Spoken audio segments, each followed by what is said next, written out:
మీరు చూస్తూనే ఉంటారు ఈ రాష్ట్రంలో ఒక దళితుడిని చంపి డోర్ డెలివరీ చేసిన వైఎస్ఆర్సీపీ ఎమ్మెల్సీ అనంతబాబు రీసెంట్గా ఆ కేసులో సాక్షుల్ని ప్రలోభపెట్టి బెదిరించి మీరు నాకు అనుకూలంగా సాక్ష్యం చెప్పకపోతే మిమ్మల్ని చంపుతామని చెప్పి ఆ కేసు నుంచి చంపిన కేసు నుంచి బయటపడడానికి ఆయన ప్రయత్నం చేస్తే ఆ సాక్షులు వెళ్ళి వేళ పోలీసులను ఆశ్రయించారు. ఎఫ్ఐఆర్ నమోదైంది. నమోదైన కేసు మీద ఆయన అరెస్ట్ చేయడానికి వెళ్తే అనంతబాబు గారు పరారీలో ఉన్నారు. పరారీలో ఉన్న అనంతబాబు గారి కోసం పోలీసు వారు ఎదుగుతున్నారట.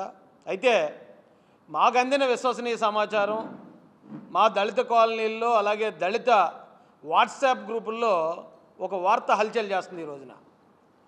అనంతబాబుని మీరు పట్టుకోలేరు, ఎందుకంటే అనంతబాబు మా జగనన్న ఇంట్లోనే ఉన్నాడు అని వైసీపీ కార్యకర్తలు దళితుల్ని రెచ్చగొడుతూ పెట్టిన ఒక మెసేజ్ ఒకటి హల్చల్ చేస్తుంది. దాని ప్రకారం చేస్తే సరే పోన్లే, ఈ గవర్నమెంట్ ఇచ్చిన పథకాలతోనే మేము బతికామా, ఎప్పుడు మా కష్టాన్ని నమ్ముకుని బతికాం కదా అని సర్దుకున్నాం. మీరు అంబేద్కర్ గారి పేరు తీసేసి మీ పేరు పెట్టుకుంటే విదేశీ విద్యకి సరిలే కొంతమందిని మనం ఏదో ఒప్పుకుని వాయించిన పెళ్ళి తప్పదు కదా, సరే పోన్లే అనుకున్నాం అంటే మా పిల్లల్ని చంపేస్తూ ఉంటే దళితుల్ని ఏదో పోలీస్ స్టేషన్లో పెట్టి శిరోమండనాలు చేస్తే మీరు ఆ చేసిన వాళ్ళని ఈరోజు ఇలా కాపాడుకుంటూ వస్తారా? ఇది మీరు ఓడిపోయిన తర్వాత కూడా మిమ్మల్ని మీ వెనకాతలో ఉన్న మాలాంటి ఓట్ బ్యాంక్ అంతా మిమ్మల్ని ఓడించి 151 నుంచి 11లో కూర్చోబెట్టకు కూడా మీరు ఇంకా మేము నేరస్తులు జరిపే ఉన్నాను నేనని మీరు ఈ రోజున ఈ రాష్ట్రంలో ఉన్న దళితులకు ఏం సంకేతం ఇస్తున్నారు? ఏం పాపం చేసాం మేము? ఇప్పటి వరకు జగన్మోహన్ రెడ్డి గారు మీకు మీ నాన్నగారికి మీ ప్రత్యర్థుల్ని నరికే కత్తుల్లా పనిచేసాం మేము. కానీ మీ చేతిలో ఉన్న కత్తి మీకే తిరగబడితే అది ఎలా ఉంటుందో 2 రోజుల్లో చూపిస్తాం. మర్యాదగా గనక ఆ నేరం చేశానని ఒప్పుకున్న వ్యక్తిని మీరు చట్టానికి అప్పగించకుండా మీ తాడేపల్లి ప్యాలెస్లోనో మీ బెంగళూరు ప్యాలెస్లోనో లేకపోతే లోటస్ పాండ్ ప్యాలెస్లోనో దాచితే గనక దానికి మూల్యం మీరు చెల్లించాల్సి ఉంటుంది. ఈ రోజున మన 19 మీరు 24లో చూశారు, మళ్ళీ రేపు 29లో మీరు కనీసం ఓటు అడగడానికి దళిత కాలనీకి రావాలంటే తల వంచి దళిత సమాజానికి క్షమాపణ చెప్తే తప్ప కనీసం ఓటు కూడా అడగనివ్వరు. ఎలాంటి పనులు చేసుకొస్తున్నారో మీరు ఒకసారి ఆలోచించుకోండి. నేను వైసీపీలో ఉన్న వాళ్ళందరినీ మేమేం అంటలేదే. ఎవరైతే మా మీద దాడులు చేశారో చట్టపరంగా వాళ్ళు శిక్షించండి అయ్యా బాబు అంటే నేరస్తులను ఎందుకు కొమ్ము కాస్తున్నారు? ఎందుకు నేరస్తులు అంటే జగన్మోహన్ రెడ్డి గారికి అంత ప్రేమ ఎందుకు? అవినాష్ రెడ్డి గారు మర్డర్ చేశారని సిబిఐ చెప్తే లేదు ఆయన నా కన్నుతో సమానం అని ఎందుకు సమర్థించాలి? ఆయన అరెస్ట్ చేయడానికి సిబిఐ రాష్ట్రంలోకి వస్తే ఆ సిబిఐని ఇక్కడున్న పోలీసుతో ఎందుకు అడ్డుకునేలా చేయాలి? ఎందుకు రౌడీలు పెట్టాలి? మీరు ఎలా చేస్తున్నందుకు మీరు రాజకీయం చేయట్లేదు, ఫ్యాక్షనిజం చేస్తున్నారని జనాలు మిమ్మల్ని ఇంట్లో కూర్చోబెట్టారు. ఈరోజు ఇప్పుడు కూడా మీరు తెలుసుకోకుండా ఇంకా మీరు నేరస్తులను వెనకేసుకొచ్చి ఆయన దాచిపెడతా ఉంటే ఇది ఒక్క సుబ్రహ్మణ్యం కోసం మాట్లాడలేదండి. నేను ఒక తండ్రికి 10 మంది కొడుకులుండి ఆ 10 మందిలో ఒకడు దొంగగా మారితే అది ఆ తండ్రి తప్పు కాదు, ఉన్న 9 మంది మంచోళ్ళుగా పెంచాడని. 10 మంది దొంగలైతే ఖచ్చితంగా తండ్రిదే తప్పు, కొడుకులది కాదు. ఈ రోజున ఆ వైసీపీ హయాంలో దళితుల మీద అన్ని దాడులు జరగడానికి కారణం దాడి చేసిన వాళ్ళది మాత్రమే కాదు, జగన్మోహన్ రెడ్డి గారు కూడా బాధ్యత. డాక్టర్ సుధాకర్ గారి మీద దాడి జరిగినప్పుడే అప్పుడే జగన్మోహన్ రెడ్డి అడ్డుకుని అప్పుడు దానికి కారణమైన వాళ్ళు శిక్షించుంటే మరొక దళితుల మీద దాడి జరగడానికి దాడి చేయడానికి భయపడదు. మీరేమో దాడి చేసిన వాళ్ళు పట్టించుకోరు. దాడి చేసిన వాళ్ళకి మీరు 2-3 పదవులు ఇస్తారు.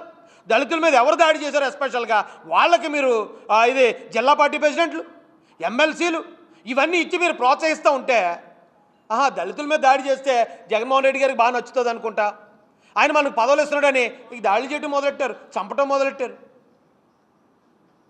ఎక్కడా చట్టాన్ని పనిచేయనివ్వకుండా 5 సంవత్సరాల పాటు ఎక్కడో జార్జ్ ఫ్లాయిడ్ కాదండి, కాంట్ బ్రీత్ అన్నది జగన్మోహన్ రెడ్డి గారు 5 సంవత్సరాల పరిపాలనలో మాకెవ్వరికి ఊపిరాడలేదు. నా మీద 2 సార్లు హత్య ప్రయత్నాలు. నేను వైసీపీ కోసం పనిచేశాను 19లో, కాకినాడలో ఒకసారి, రాజమండ్రిలో ఒకసారి. 2 హత్యా ప్రయత్నాలు. ఏదో తట్టుకోగలి నిలబడ్డాం కాబట్టి నిలబడ్డాం, లేకపోతే మా డెడ్ బాడీ కూడా పాటికి డోర్ డెలివరీ అయిపోయి ఉండేది. ఏం పాపం చేసామండి? ఇది రాజకీయాలకు అతీతంగా చెప్తున్నాం మేము. ఆ రోజున దళితుల మీద జరిగిన ప్రతి దాడికి చంద్రబాబు నాయుడు గారు, లోకేష్ గారు మాకు అండగా ఉన్న ఆ విధానాన్ని చూసి ఆ పార్టీలో జాయిన్ అయ్యాం. ఆ పార్టీలో పెద్ద మనుషుల కోసం పనిచేస్తాం మేము. అంతే తప్ప మేము తెలుగుదేశంలో ఉన్నాం కాబట్టి ఈ రోజున జగన్ ప్రశ్నించట్లే. ఆయన పరిపాలన చూసి, ఆయన పరిపాలన దారుణాలు చూసి, అది ఈయన నమ్మినోడేమో ఇలా ముంచేస్తున్నాడు, వాళ్ళేమో మా శత్రువులు అనుకున్నాం చంద్రబాబు నాయుడు గారు, వాళ్ళేమో మన కోసం నిలబడి పనిచేస్తున్నారు, మన కోసం పోరాడుతున్నారని చెప్పి ఎవరో మంచోడో తెలుసుకున్న తర్వాత ఆ పార్టీలో జాయిన్ అయ్యాం తప్ప ఈరోజు మేము ఇలా మాట్లాడడానికి కారణం పార్టీ కాదు. ఆ రోజు నిజంగా చంద్రబాబు నాయుడు గారు, లోకేష్ గారు లేకపోతే ఇంకెంతమందిని నాలాంటి వాళ్ళు ఎంతమందిని చంపేద్దరు మీరు? నాయకులు కనీసం ఈ రోజున జాతి కోసం మాట్లాడడానికి మిగిలామంటే కేవలం ఆ రోజు చంద్రబాబు నాయుడు గారు, లోకేష్ గారు మాకు ఇచ్చిన ఆ భరోసా. ఖచ్చితంగా హెచ్చరిస్తున్నామండి. ఇది మీరు ఏదో అనుకుంటున్నారేమో, దళితులు ముఖ్యంగా మాల్లో ఇంతకుముందు మా ఓట్ బ్యాంకు, మా మేనమామలు అంటే పడిపోతారు, మేము ఏం చెప్తే అది నమ్మేస్తారు, పలానా యాక్సిడెంట్లో చనిపోయిన పాస్టర్ని చూపించి కూటమి ప్రభుత్వం చంపేసిందని నమ్మేస్తారు, ఇంకోటి చిన్నపిల్లలు గొడవ తెచ్చి ఇది ఎస్సీల మీద వివక్ష అంటే నమ్మేస్తారు అనుకుంటున్నారేమో. ఆ కాలం పోయింది. మీరు చెప్పే ప్రతి అడ్డమైన అబద్ధాన్ని నమ్మే పరిస్థితులు ఇప్పుడు దళితులు లేరు. అలా ఉంటుంటే మీరు 11 సీట్లకు పడరు. ఇప్పటి నుంచి అయినా పద్ధతి మార్చుకోండి. పార్టీ అంటే 1,00,000 మంది ఉంటారు, తప్పు చేసేవాడు ఉంటాడు, ఒప్పు చేసేవాడు ఉంటాడు, అన్నీ మిమ్మల్ని అంటలేము మేము. కానీ తప్పు చేసిన వెనకేసుకొస్తే మేము మిమ్మల్ని అంటాం, దానికి మీరే కారణం జగన్ గారు. ఈరోజు ఎక్కడితో ఆయన లొంగిపోయి ఉండుంటే, అది అనంతబాబు కేసు ఎవరో సాక్షుల్ని ప్రలోభపెట్టాడు, బెదిరించాడు, లొంగిపోయాడు అంటే అక్కడితో అయిపోయినది. ఆయన తీసుకెళ్ళి జగన్ గారు ప్యాలెస్లో దాస్తారా? మీరు ఇలా మమ్మల్ని చంపించడంలో మీరు దాంతో కూర్చోండి, మేము మాత్రం చెక్కభజన చేసుకుంటూ కూర్చుంటాం. మీకు మీరు ఏం చెప్తే ఆ సోది నమ్మి చెక్కభజన చేసుకుంటూ కూర్చుంటామండి. చూశారు కదా మీరు అధికారంలో ఉన్నప్పుడే మేము ఎలా తిరగబడ్డాం, ఎలా మా ఆత్మగౌరవం కోసం నిలబడ్డాము. ఇప్పుడు కూడా అర్థం చేసుకోకపోతే ఎలాగండి? చెప్పండి. వైసీపీలో ఉన్న మిగతా వాళ్ళు, ఈ రోజున వైసీపీలో ఉన్న ఎస్సీలు ఎవరైతే ఉన్నారో వాళ్ళని వీధుల్లో చీ అంటున్నారు. ఏట్రా చంపిన వాళ్ళకి అలాగాళ్ళు ఆ ఇళ్లలో దాస్తున్నారట, మీరు అలాగా పార్టీ గురించి చెప్తున్నారని మీ పార్టీ గురించి మాట్లాడిన ఆ రప్ప కుర్రోళ్ళందరినీ చీ అంటున్నారు. మీరేమో అన్నీ చేసుకెళ్తారు, మీకోసం రప్ప అంటూ ఆ పొట్టేళ్ళ నాటిని నరికి జైలుకు పోయేవాళ్ళేమో మా దళితుల పిల్లలు. మీరేమో మీకు నచ్చిన దాచి పెడుతున్నది, ఆయనకి ఆశ్రయం ఇస్తున్నది గౌరవ మాజీ ముఖ్యమంత్రి వర్యులు, ప్రస్తుత పులివెందుల ఎమ్మెల్యే గారైన జగన్మోహన్ రెడ్డి గారు అనేది ఈ రోజున ఆంధ్రప్రదేశ్లో ఉన్న ప్రతి దళిత కాలనీలో వైరల్ అవుతున్న వార్త. అయితే జగన్మోహన్ రెడ్డి గారికి ఇల్లు అంటే మనందరికీ ఒకటే ఇల్లు ఉంటుంది మరి, కానీ ఆయనకి కొన్ని ప్యాలెస్లు ఉన్నాయి. అదే లోటస్ పాండ్లో ఈ అనంతబాబు గారిని దాచారా, తాడేపల్లి ప్యాలెస్లో ఈయన దాచారా, కడప ప్యాలెస్లో దాచారా, లేదా పులివెందుల ప్యాలెస్లో దాచారా? దయచేసి జగన్మోహన్ రెడ్డి గారికి మేము ఇచ్చే రిక్వెస్ట్ లాంటి హెచ్చరిక ఏంటంటే, మర్యాదగా ఒక 2 రోజుల్లో నేరం చేసిన వ్యక్తిని, అనంతబాబు అనే ఆయన్ని చట్టానికి అప్పగించండి. మీరు ఆయన కనుక చట్టానికి అప్పగించకపోతే మేము 2 రోజుల కన్నా ఎక్కువ సహించలేం. ఖచ్చితంగా మంగళగిరిలో ఉన్న వైసీపీ కేంద్ర పార్టీ కార్యాలయాన్ని రాష్ట్ర వ్యాప్తంగా ఉన్న దళితులందరూ ముట్టడిస్తాం. ఎందుకు చెప్తున్నాను ఇదంటే, మీరు గతం నుంచి దళితులకి మీ అధికారంలో ఉన్నప్పుడు, జగన్మోహన్ రెడ్డి గారి అధికారంలో ఉన్నప్పుడు దళితులకు మీరు చాలా అన్యాయాలు చేశారు. మేము భరించుకుంటూ వచ్చాం, సహించుకుంటూ వచ్చాం. కానీ ఇప్పుడు ఎవరైతే దళితులను చంపారో వాళ్ళకి మీరు నజరాలను ప్రకటించి, వాళ్ళకి మీరు షెల్టర్ ఇచ్చి, చట్టాన్ని నుంచి కూడా తప్పించడానికి మీరు అధికారంలో లేనప్పుడు కూడా ప్రయత్నిస్తే ఇది దళితుల ఆత్మగౌరవ సమస్య. కాబట్టి దళితులందరూ కేంద్ర పార్టీ కార్యాలయం, వైసీపీ కార్యాలయాన్ని ముట్టడించడానికి ఎక్కువ రోజులు సమయం లేదు.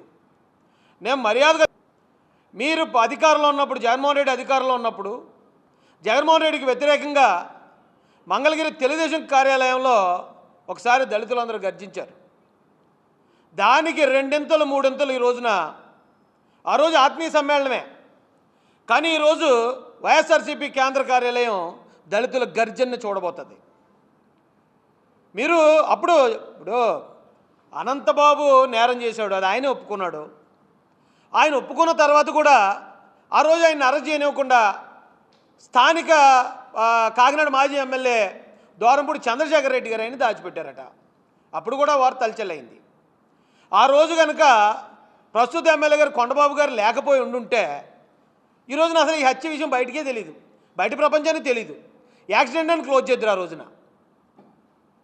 ఎప్పుడైతే కొండబాబు గారు అడ్డుపడి ఈ విషయాన్ని బయట తీసుకొచ్చారో ఆ వెంటనే నారా చంద్రబాబు నాయుడు గారు, లోకేష్ గారు దీని మీద వారు స్పందించి ఇమీడియట్గా దీని మీద యాక్షన్ తీసుకోకపోతే మా ప్రభుత్వం వచ్చాక ప్రతి ఒక్కరి మీద చర్యలు తీసుకుంటామని వాళ్ళు హెచ్చరించడం వల్ల 4 రోజులకో 5 రోజులకో తూతూ మంత్రంగా అయినా అరెస్ట్ చూపించారు. జగన్మోహన్ రెడ్డి గారు ఇప్పుడు అనంతబాబు అనే అతను మర్డర్ చేశాడండి, నేరం చేశాడు. అతను చేసింది ఒక నేరమే. కానీ జగన్మోహన్ రెడ్డి గారు ఎన్ని నేరాలు చేశారు తెలుసండి? ఫస్ట్ ఈ నేరస్తుడైన అనంతబాబుని దాచిపెట్టడానికి ప్రయత్నం చేయడం ఒక నేరం. ఆ తర్వాత ఆయన్ని అరెస్ట్ చేయకుండా అది యాక్సిడెంట్ అని కప్పిపుచ్చడానికి ప్రయత్నించారు, అది మరొక నేరం. ఆ తర్వాత ఆయన అరెస్ట్ చూపించినట్టు చూపించి ఆయన నేర చరిత్రను దాచేసి ఈయన మీద రౌడీ షీట్ లేదు, పాత కేసులు లేవు, ఈయనకి మీరు బెయిల్ ఇవ్వచ్చు అని ఇది వైసీపీ గవర్నమెంట్ నుంచి కోర్టులో అఫిడవిట్ వేయించారు, అది మరొక నేరం. ఇవన్నీ అయిపోయిన తర్వాత కూడా ఆయన జైలుకి వెళ్ళిన తర్వాత లేదు ఆయనకి మీరు కనుక బెయిల్ ఇస్తే మా గవర్నమెంట్కి ఏ విధమైన ఆక్షేపణ లేదు, మేము అంగీకరిస్తున్నామని చెప్పి సుప్రీంకోర్టులో ఆ పొన్నవోలు సుధాకర్ రెడ్డి ఎవరో ఉన్నాడు అతనితో ఒక అఫిడవిట్ వేయించారు, అది మరొక నేరం. అనంతబాబు ఒక నేరం చేస్తే జగన్మోహన్ రెడ్డి గారు ఇన్ని నేరాలు చేయడానికి ఏమంటే మీకు మేము దళితులు చేసిన అన్యాయం ఏంటండి? వైసీపీ జగన్మోహన్ రెడ్డి గారు మీ నాన్నగారి దగ్గర నుంచి మీ దాకా దళితులే కదా మీకు ఓట్ బ్యాంక్గా ఉండి ఆయన్ని ముఖ్యమంత్రి చేసాం. తర్వాత మీరు పోటీ పెట్టిన 67 సీట్లకి వెళ్ళడానికి మేము ప్రయత్నం చేసాం, మా ప్రాణాలు కూడా అడ్డుపెట్టి పనిచేసాం. మొన్న 19లో కూడా మీకోసమే కదా మేము పనిచేసాం. 19లో మీరు గెలిచినప్పుడు మీకోసం పనిచేసిన వాళ్ళు మేము కూడా నాతో సహా. కానీ గెలిచిన తర్వాత ఏం పాపం చేసామండి? మొట్టమొదట డాక్టర్ సుధాకర్ గారు ఎస్సీ మాదిగా డాక్టర్ గారిని రోడ్డు మీద ఇడ్చి కొట్టి చంపించారు. కాబట్టి జార్జ్ ఫ్లాయిడ్ అని ఒక అతన్ని అమెరికాలో ఒక పోలీస్ ఆయన అలా తొక్కిపడితే ఆయన ఊపిరాడికి చచ్చిపోతే ఆ రోజున అమెరికా అధ్యక్షుడు కూడా బంకర్లో దాక్కునే స్థాయి ఉద్యమం జరిగింది, అట్టుడికిపోయింది అమెరికా. అలాంటిది రాష్ట్రంలో అలాంటి జార్జ్ ఫ్లాయిడ్ని ఎంతమందిని తయారు చేశారు జగన్ గారు? మీరు ఒక డాక్టర్ సుధాకర్ గారు, ఓ చీరాల కిరణ్ కుమార్, ఒక అచ్చెన్న, ఒక ఈ సుబ్రహ్మణ్యం, అక్కడేమో పోలీస్ స్టేషన్లో పెట్టి శిరోమండనం చేసి ఎంతమందిని మీరు ఇబ్బంది పెట్టి ఏం పాపం చేశామేమో అడుగుతున్నాను. మిమ్మల్ని గెలిపించడం కోసం మీ కుటుంబం కోసం ఓట్ బ్యాంకుగా ఉండటం అదేనా మేము చేసిన పాపం? మమ్మల్ని ఎవడైతే కొడితే వాళ్ళని దాస్తారా? మమ్మల్ని ఎవరైతే చంపుతారో వాళ్ళకి మీరు సపోర్ట్ ఇస్తారా? నేరం చేసినోడిని అతనే ఒప్పుకున్నాడు, అనంతబాబు ఒప్పుకునే నేరం చేశానని జైలుకి పోయాడు. ఆయన జైల్లోని బయటికి రిలీజ్ చేసేటప్పుడు మీరు ఊరేగింపుల్లో తీసుకొస్తారా? ఏంటి జగన్మోహన్ రెడ్డి? మీడియా మిత్రులందరికీ నా తరపున, అలాగే రాష్ట్ర ఎస్సీ కార్పొరేషన్ డైరెక్టర్ గారైన కొల్లాబత్తుల అప్పారావు గారి తరపున, అలాగే Kakinada city SC cell president అయిన అంబటి చిన్నా గారి తరపున, ఇక్కడున్న తెలుగుదేశం కార్పొరేటర్ల తరపున, తెలుగుదేశం నాయకుల తరపున హృదయపూర్వక ఆహ్వానం తెలియజేస్తామండి. ఈ మీడియా సమావేశం ఏర్పాటు చేయడానికి గల కారణం ఏంటంటే, మీరు చూస్తూనే ఉంటారు ఈ రాష్ట్రంలో ఒక దళితుడిని చంపి డోర్ డెలివరీ చేసిన వైఎస్ఆర్సీపీ ఎమ్మెల్సీ అనంతబాబు రీసెంట్గా ఆ కేసులో సాక్షుల్ని ప్రలోభపెట్టి బెదిరించి మీరు నాకు అనుకూలంగా సాక్ష్యం చెప్పకపోతే మిమ్మల్ని చంపుతామని చెప్పి ఆ కేసు నుంచి, చంపిన కేసు నుంచి బయటపడడానికి ఆయన ప్రయత్నం చేస్తే ఆ సాక్షులు వెళ్ళి వేళ పోలీసులను ఆశ్రయించారు. ఎఫ్ఐఆర్ నమోదైంది. నమోదైన కేసు మీద ఆయన అరెస్ట్ చేయడానికి వెళ్తే అనంతబాబు గారు పరారీలో ఉన్నారు. పరారీలో ఉన్న అనంతబాబు గారి కోసం పోలీసు వారు ఎదుగుతున్నారట. అయితే మాకు అందిన విశ్వసనీయ సమాచారం, మా దళిత కాలనీల్లో అలాగే దళిత వాట్సాప్ గ్రూపుల్లో ఒక వార్త హల్చల్ చేస్తుంది ఈ రోజున. అనంతబాబుని మీరు పట్టుకోలేరు, ఎందుకంటే అనంతబాబు మా జగనన్న ఇంట్లోనే ఉన్నాడు అని వైసీపీ కార్యకర్తలు దళితుల్ని రెచ్చగొడుతూ పెట్టిన ఒక మెసేజ్ ఒకటి హల్చల్ చేస్తుంది.